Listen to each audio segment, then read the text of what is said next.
it's not really about growing a large audience, but it's about using the content you're creating to get yourself to that next goal that you have.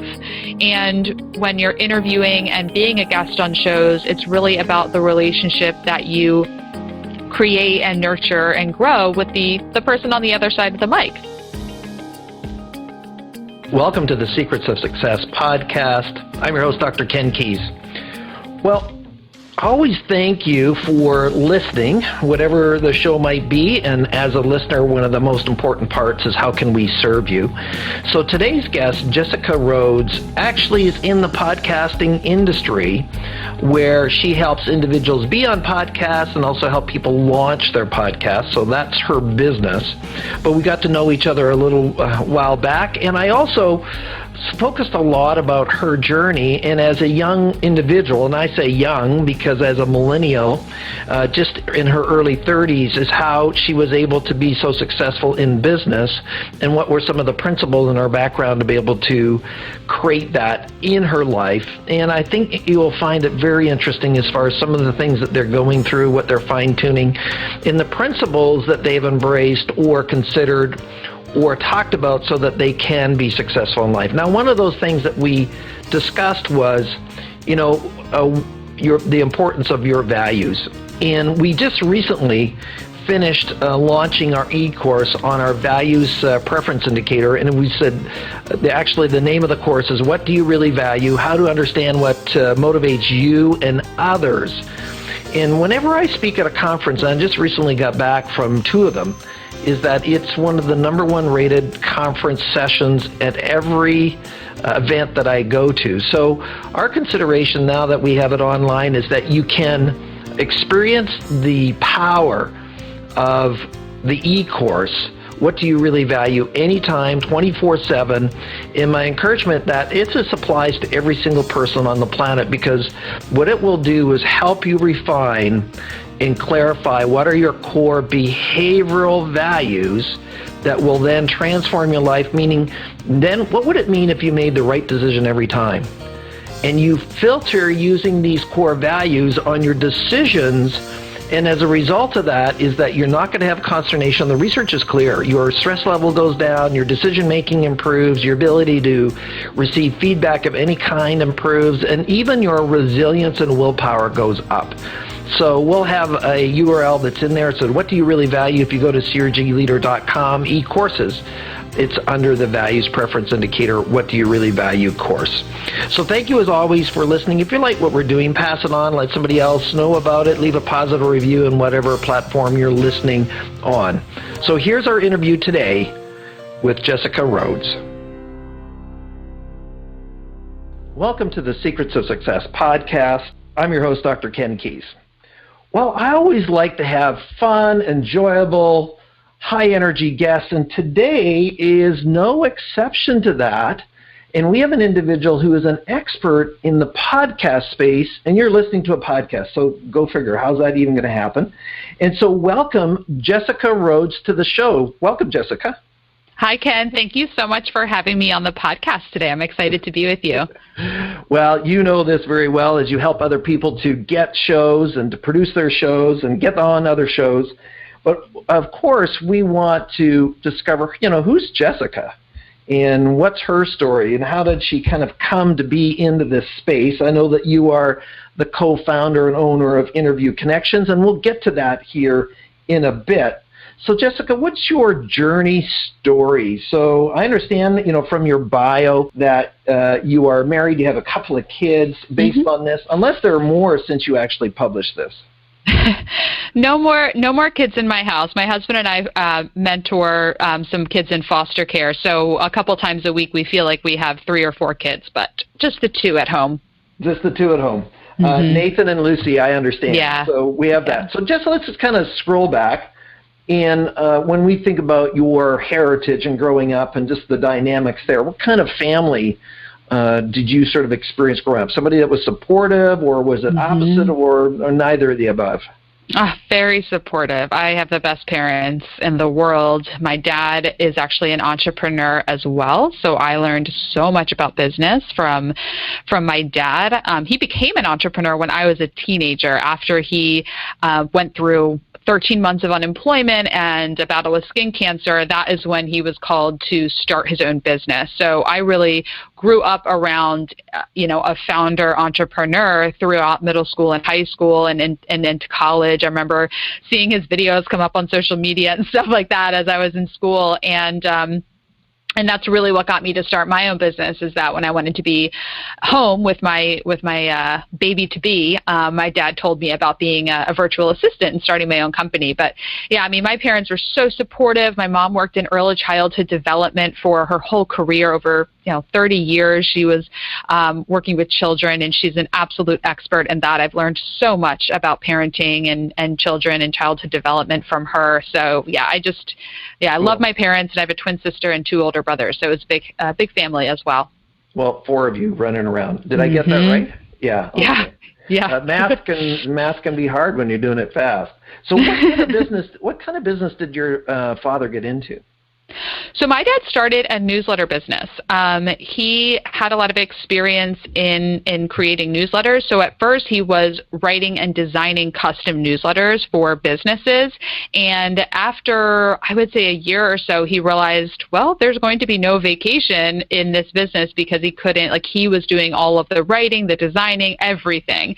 So he actually shut that first business down and launched a new iteration of it called No Hassle Newsletters, which is still in business today, where there are templates that businesses can use, and he's got a writing team and everything. So that is more of a membership subscription style. And then after about 6 or 7 years of being a successful entrepreneur, he started coaching other entrepreneurs. So his core business today is actually business coaching. Wow. And are you one of his clients?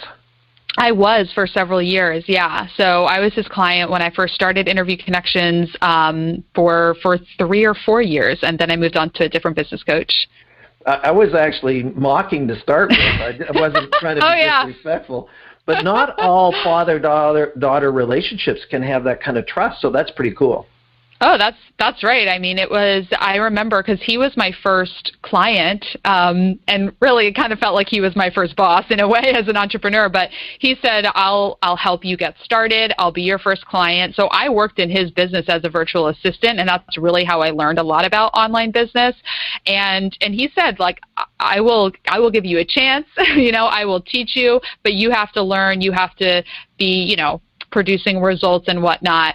And then I didn't start officially coaching with him in his programs until I was able to invest. So I actually paid him for his coaching. Well, there you go, a vested interest in it.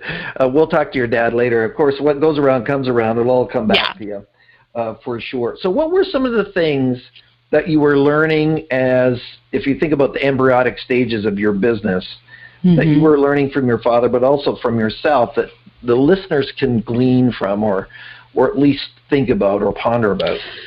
So the first thing that comes to mind that I really learned from my dad was to provide value and to get yourself out there and build relationships. And I know that's like a few different things, but one of the things that he advised me to do as a new entrepreneur was to go to conferences, and to go to conferences not only to learn from the speakers and the sessions, but to make connections and build relationships with people. Because having an online business is great because there's time freedom and you can work with people all over the world if you wanted to. At the same time, you lose out on the benefit of, the power of building relationships face to face. So he brought me to conferences. I would get a ticket and everything and my own flight and all that, but I would go to marketing conferences with him, and he would introduce me to people, but I was there to really put myself out there. And then as I started going to conferences more in my industry and podcasting and like new media and stuff like that, he didn't come with me anymore. We were going to different events, but he would advise me, hey, it's as little as when you're in a session and the speaker says, does anyone have any questions?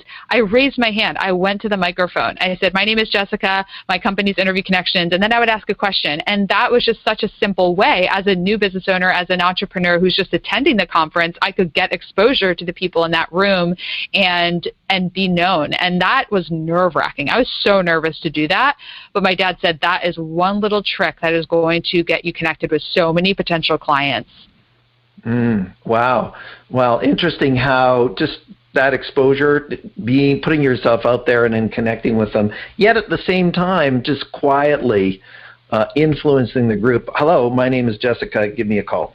Yeah, absolutely. And the other thing that he really advised me to do was just to build relationships and to give value whenever possible. So one of the really important relationships for me early on was with John Lee Dumas and Kate Erickson, the co-owners, founder of Entrepreneurs on Fire. And so I would book a lot of my clients for interviews on that podcast. And I would do things like, at the time I was making infographics for clients. I was doing some different VA services like social media marketing and stuff like that. And so I would just listen to one of their interviews, make them an infographic, and just send it to them. So I would just do things just to do them, just to give. And that was a way where I could kind of get on their radar and build a relationship with them in a way, not expecting anything in return, but just if you want to have a relationship with someone that you see as being a valuable connection for you in your business, then provide value, be a giver, serve them in a way that will be helpful to them. And then over time, relationships and things would happen that, referrals to each other, stuff like that. Now, it's interesting, Jessica, as you talk about that, how today's societies almost counter that in some ways, the ability to do face-to-face. And as a father to millennials, I have permission to speak this way. That is less of a skill. And everybody wants to do everything remote, and they want to not necessarily have this face-to-face anymore. What do you say to that as far as building relationships, business, or even success in a job, to this sort of culture to what you were doing? Well, yeah, I mean, that's interesting. I mean, business is built on relationships, and relationships require trust. They require, knowing the other person, knowing their values, knowing their story, knowing what they stand for. And you get that from a face-to-face interaction, which is why videos are so powerful. We do a lot of Facebook Lives and stuff in our Facebook group because we want to make sure that people can get to know us. I do all of my sales consults on Zoom, on video, as long as I can get the other person to turn on their video. As much as possible, I want to be interacting with people face-to-face. It's why we actually, unlike a lot of other online entrepreneurs, we actually hired in-house employees and got leased an office space, so that way our team can have meetings face-to-face. So, I'm a millennial. I'll be 32 in a month, and I do things differently than a lot of other people in my generation because I know the value of relationships. That's why I love podcasting, because even though it's an audio medium, it's this 30 to 45 minute, maybe an hour conversation. Maybe it's technically not face-to-face, but you can get to know someone so well where you can't get to know someone in that way just by reading something online. Yeah, because there's the interaction, there's conversation, and that's why, I love podcasts on both sides of the equation, being a host and having an awesome person like Jessica on the show, or being a guest and be able to serve in that way as well. So you're doing this. How did podcasting come onto the radar for you to start doing that profession? Yes. So this part of my story also comes back to my dad. He was already hosting a podcast. That podcast is still going. It's called Dream Business Radio. And sorry to interrupt, he must have been early in the game. I know. He has, yes. He has been doing his podcast for a long time. 7+ years at this point. It's crazy. But yeah, he has been doing his podcast for a very long time. And so when I started working with him as a virtual assistant, he had already been doing his podcast. He had been getting interviewed on shows back then, 2012, 2013. It was a lot of Blog Talk Radio, internet radio shows, a lot of telesummits, like Instant Teleseminar, things like that. But he knew the power of interviews. He said, when I can be interviewed and share my expertise, I get clients because people build that trust. They get to know you and see you as the go-to authority in that, whatever your industry is, whatever your topic is. And so he knew the power of that. He goes, why don't you do that? Because I have a background of door-to-door fundraising. For 6 years before I had a baby and started my business, I went door-to-door. I managed a door-to-door canvas. So he goes, you'd be good at that. You're great with sales. You can handle rejection, stuff like that. So I started booking. That takes a little chutzpah, Jessica. What were you selling door to door? I'm curious. So I was working for a nonprofit called Clean Water Action. So I was going door to door, getting people to sign on to become a supporting member of the organization and then give a donation. So I would get people to write checks for like $25, $120, sometimes like $300 checks at the door. Unscheduled. I would just come by during dinner basically and tell them about a campaign we were working on. I knocked on my first door when I was like 17. My brother took me out volunteering for a political campaign, and I just love it. I love talking to people. Wow. Okay, sorry to interrupt, but just was curious about that. Yeah, it's just so funny because so much of what I do now is so similar to that. So similar and so different in many ways. But my dad knew that was what I was doing, obviously, and he says, it's not too dissimilar. You can just reach out to people virtually and make an ask to have them on their show. So I did that, and it was going great. I was so excited. I remember my first booking was on a guy named Brian Old's podcast, and kind of the rest is history. It was going really well for him. My dad started introducing me to some of his other friends. Charlie McDermott, who's another business coach, used my services to get booked on podcasts, and just one thing led to another, and I said, this is what I want to do. I was doing a variety of different things. Like, I was a virtual assistant, so booking podcast interviews was just one thing I was doing. And I realized I would love to do this. Like, this is a business that I could really see building, and there was nobody else was doing that. There were no podcast booking agencies. There weren't VAs and admins offering to book podcast interviews. Like, I was the only one.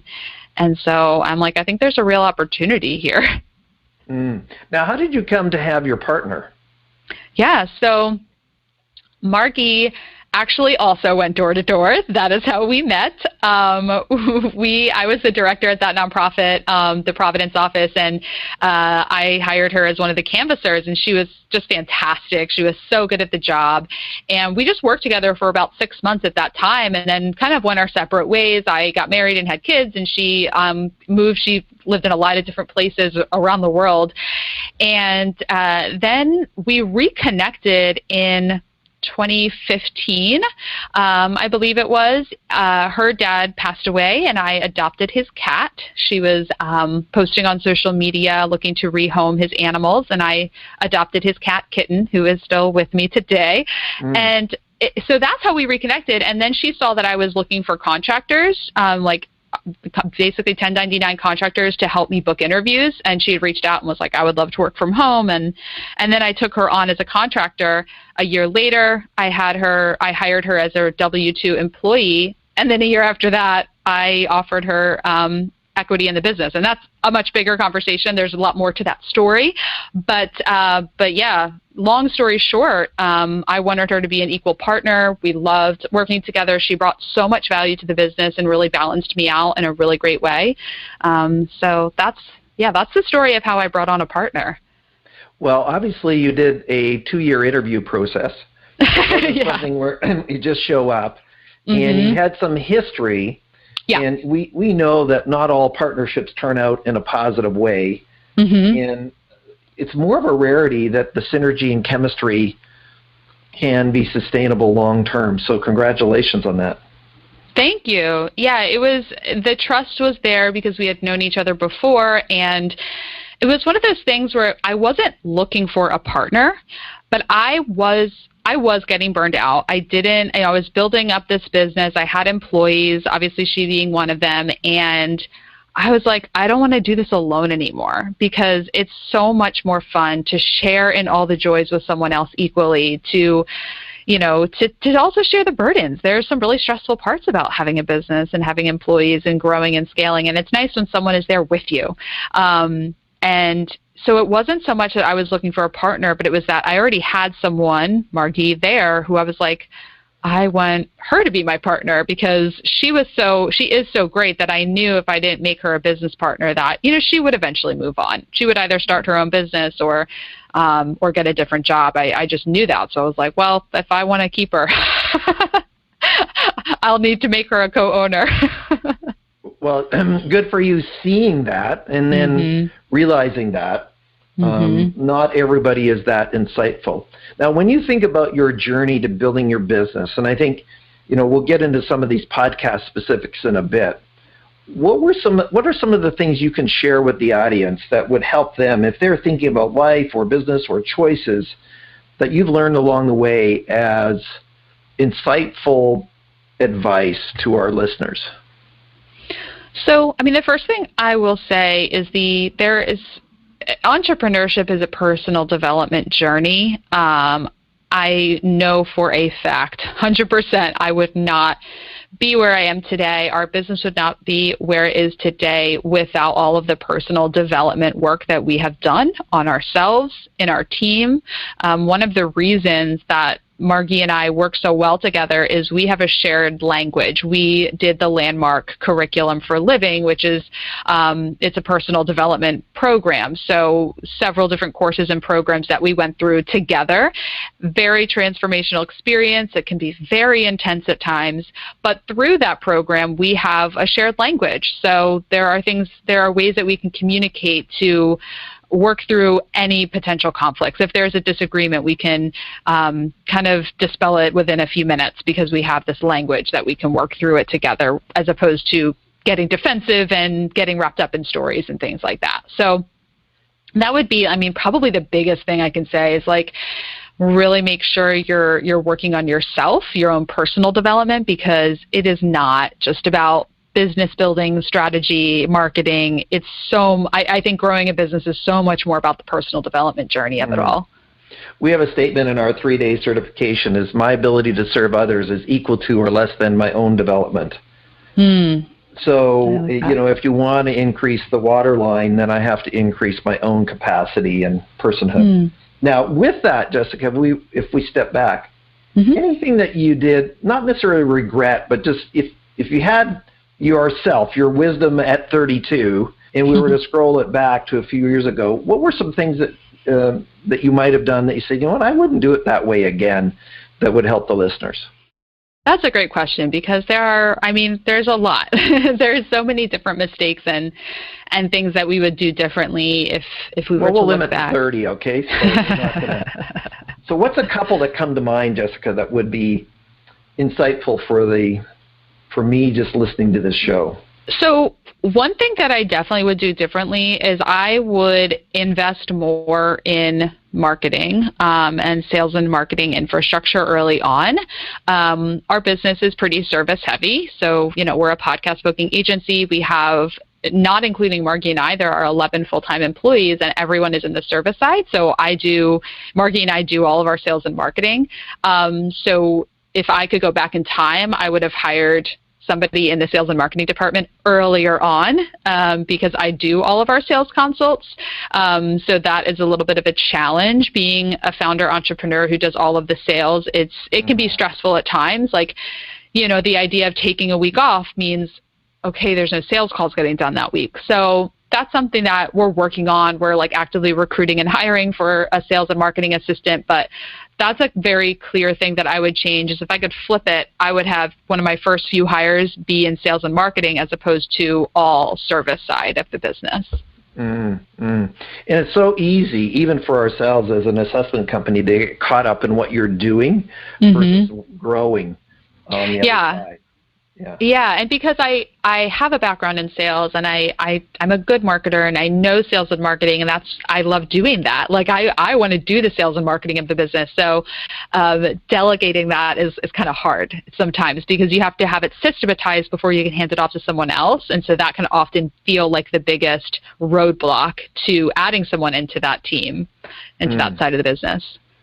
Now, before we get into some of your expertise, Jessica, on trends and podcasts and stuff like that, why is your company being successful? What is it that you are doing? We're talking about adding value and doing things of value without being asked and creating some connections with people. But what are some of the foundational, quote-unquote, values that you have at Interview Connections to grow your company?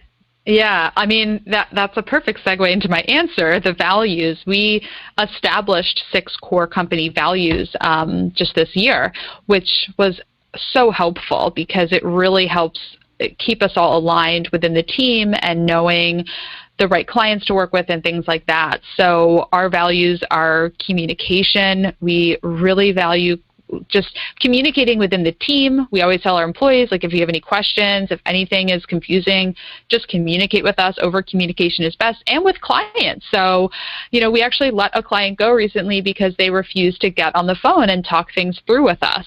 And it's like, if you're not willing to get on the phone and communicate with us, we cannot keep serving you. So I think knowing what our values are and sticking to them and using our values as that guiding light, as that roadmap to certain difficult decisions. Like, do we keep this client who wants to keep paying us but is difficult to serve because they don't share the same values as us?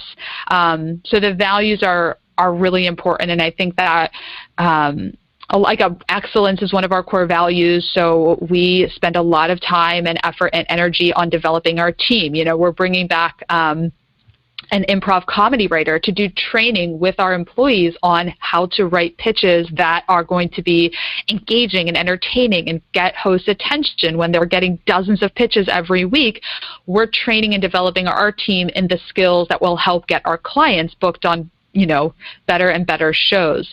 So that's just a couple for you, but I think just our focus on quality is really important.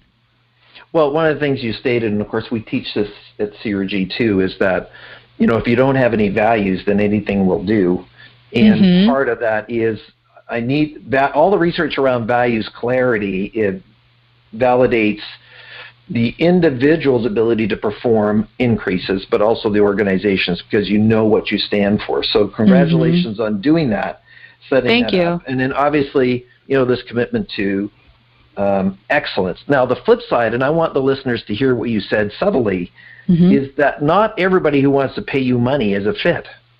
Yeah. So, one of my mentors way back when, and he lives close to you, Dr. Alan Weiss, is a $1 million consultant, Mr. Allen, is that he said, you need to fire a client just about every year. And his point is that if I am growing as a consultant, trainer, speaker, then I should be outgrowing the clients I started with 5 years ago. Not that you're better than them, but you have outgrown them. Your fees are different. You have different capacities.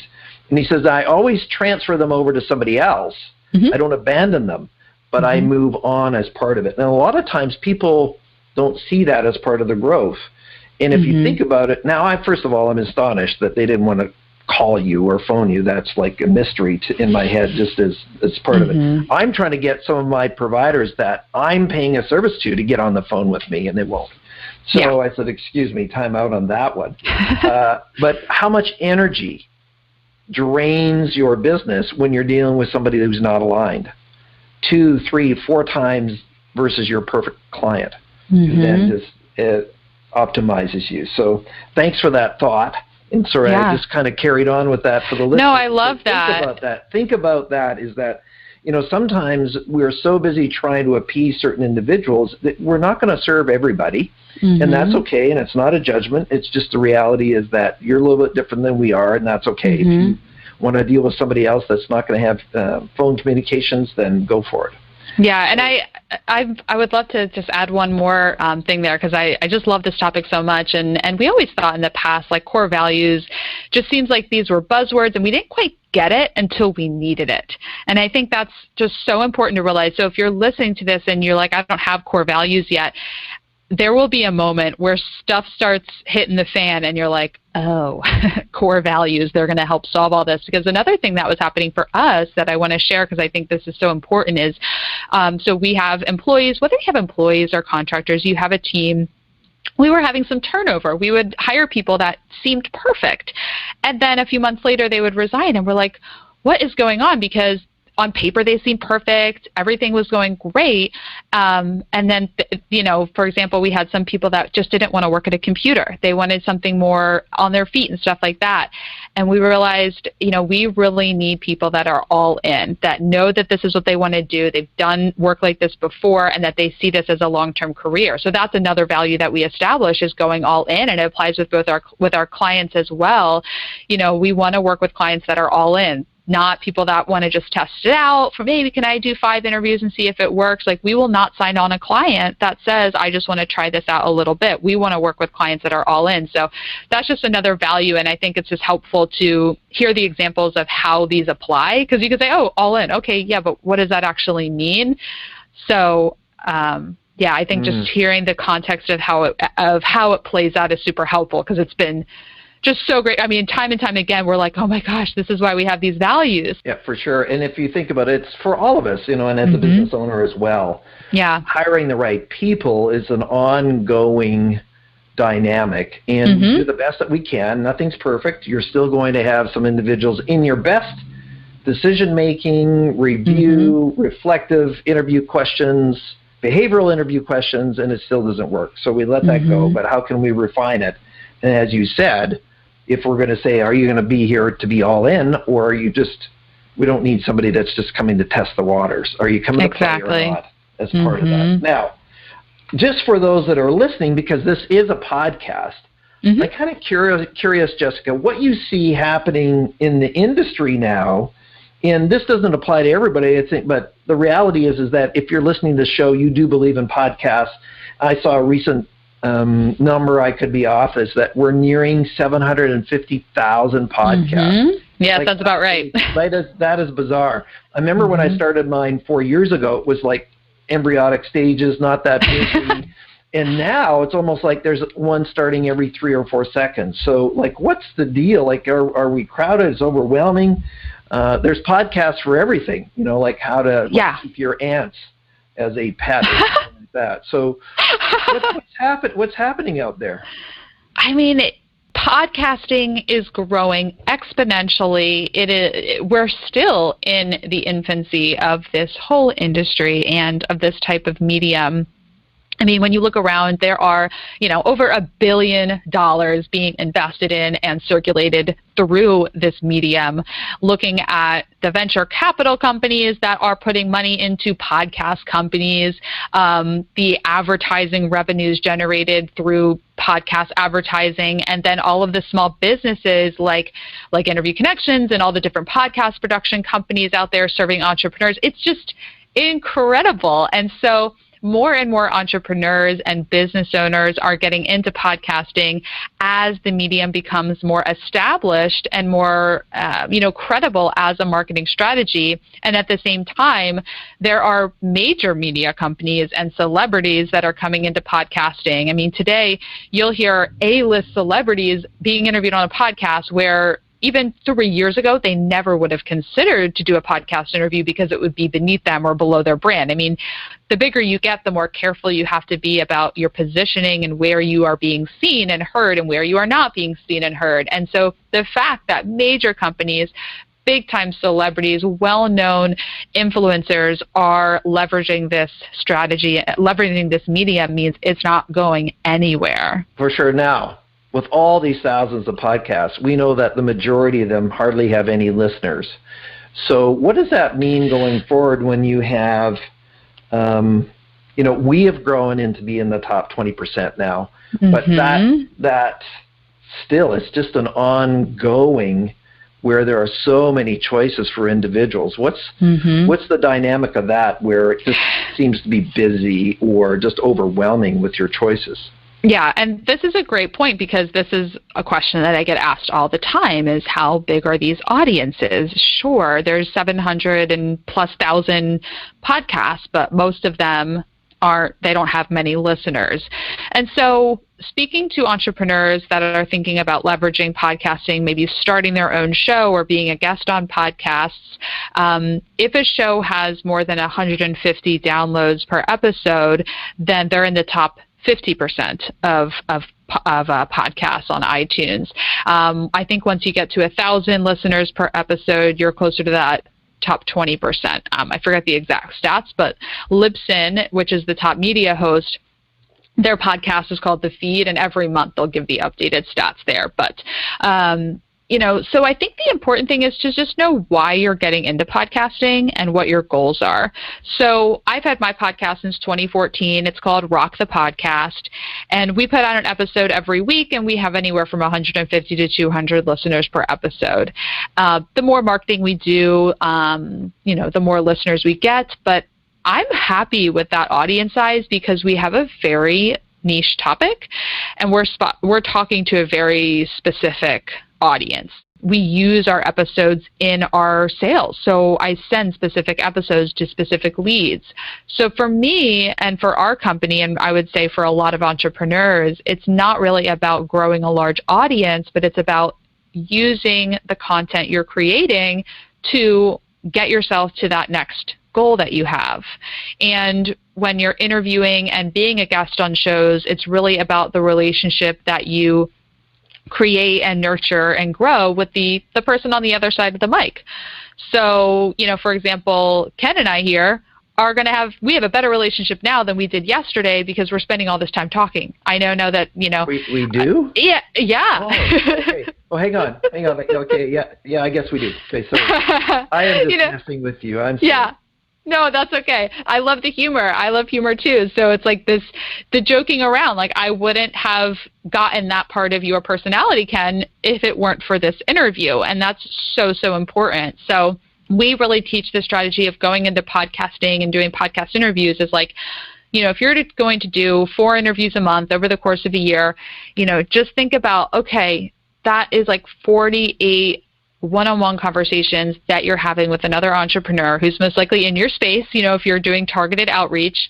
That is so powerful. Even if nobody listens to those interviews, you'll most likely get at least one of those hosts to become a client, or vice versa. If you're a host and you have guests on, probably one of your guests is going to want to work with you or refer business to you. So it's a very powerful medium, and depending on what your goals are, you just have to set realistic expectations about the audience size and how it's going to work for you. We actually just did a podcast episode today about will this work for you? And we kind of address, like, if you have a B2C product business, how will this work for you? If you have a service-based business, how will it work for you? So when we think about that, then let me put you on the spot completely, Jessica. So what's the future for you? Where does Jessica want to go in the future? Yeah, so we want to keep scaling and growing Interview Connections. Our goal is to be a $10 million a year business, and we will do that because we said we will. We're big on integrity, so we just say we're going to do something and then we do it. So we want to continue to grow and scale Interview Connections to 10 million and then beyond. So once we hit 10 million, I'm sure we'll want to do 20 million and above.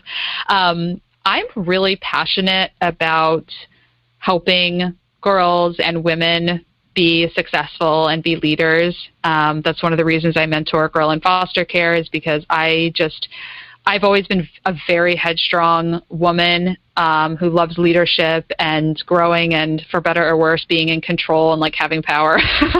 And I really am passionate about helping other girls and women do that. So one of my long-term goals and vision is, as I grow the company, to do more speaking and mentorship and guidance for women around business and entrepreneurship and things like that. And there's lots of other exciting things happening within our business, but that's sort of like the big vision and goal and thing that I'm passionate about.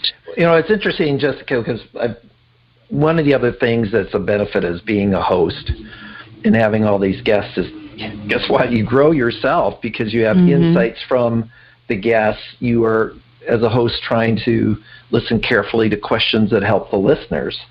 But this continuous growth that happens as a result of that, one of the themes that comes out of many of the successful people I've interviewed is, what is your legacy, Jessica? What is it you're giving back? It's not about Interview Connections per se. It's what's the difference you're making as a result of being here. And what you're talking about there is that how can I give back to girls, young women, adults, to go to the next level. And that meaning, if Marshall Goldsmith, if I want to quote my colleague there, meaning really comes out of those things, not out of, okay, yes, we want to have the 10 million, but the 10 million helps us to do that.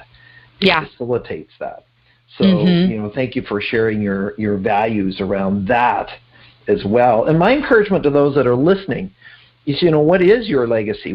You're doing something right now. You're listening to this, and hopefully we're giving you some kind of thoughts or encouragements, or of nothing else, just a story of success for you. What is your legacy? What is it that's important to you?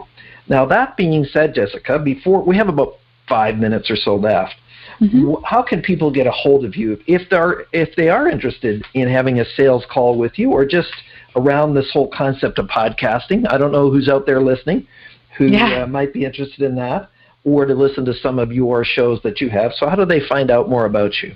Yeah, so, the short answer would be our website is interviewconnections.com. I've mentioned that I have a podcast as well.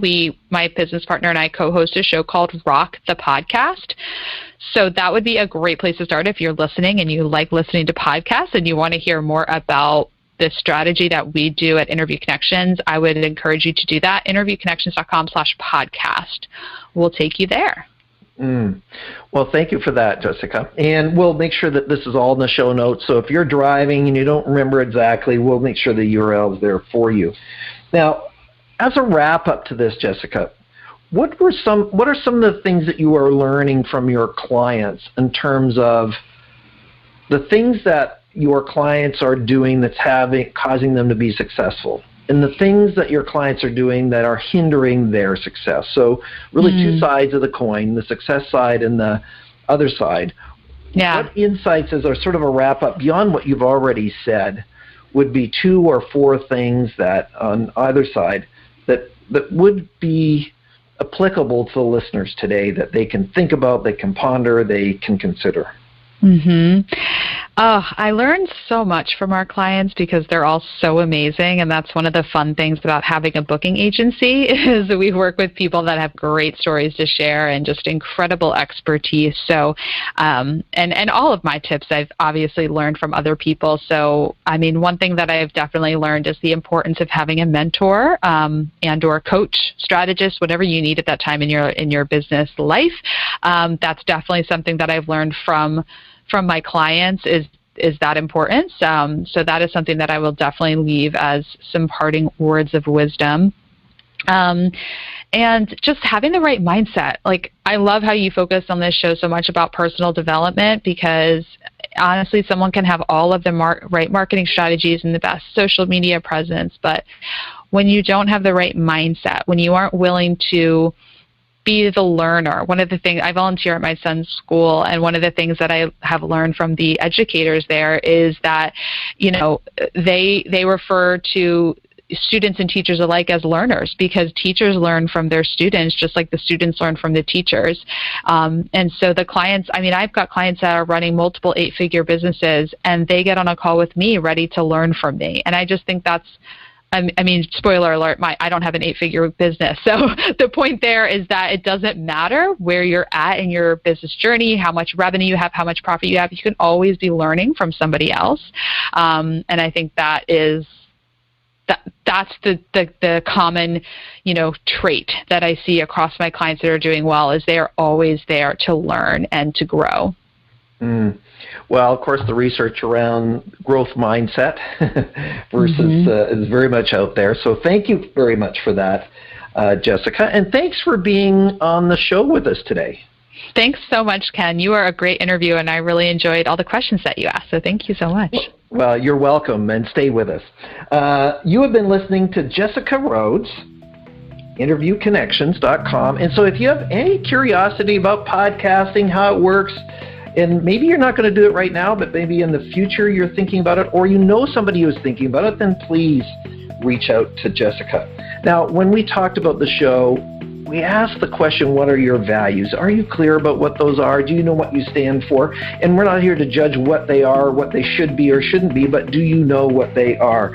And I would want to jump on the bandwagon with Jessica and her last comment about, do you have a growth mindset? Now, I believe that you do. I have a bias because you're listening to our podcast, so you're trying to capture some more information. So where can you reach, grow, expand yourself even beyond listening to our show. So we thank you, as always, for taking your most valuable commodity, and that is your time, to be with us today. If you like what we're doing, pass it on, let somebody else know, leave a positive review in whatever platform you're listening on. Thank you for listening. I'm your host, Dr. Ken Keys. Thanks for exploring the secrets of success with us. If you want to keep the momentum going, log on to crgleader.com. Scroll to the bottom and sign up for our inspirational emails. You can also take your success to the next level by following us on Facebook and Twitter and connecting with Ken on LinkedIn. We hope you have a great week and look forward to you joining us next time for the Secrets of Success podcast with Dr. Ken Keys.